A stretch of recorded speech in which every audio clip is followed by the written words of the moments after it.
રાજા દશરથના પ્રાણ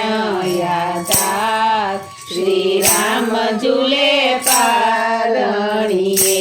માતા કૌશલ્યાના રાજકુમાર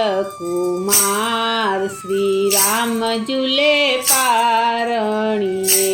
માતા કૌશલ્યાના રાજકુમાર શ્રી રામ ઝૂલે પારણીએ મધુમાસયને નવમી તિથિ ફાવી મધુમાસયને નવમી તિથિ ફાવી પ્રભુ પ્રગટ્યાયો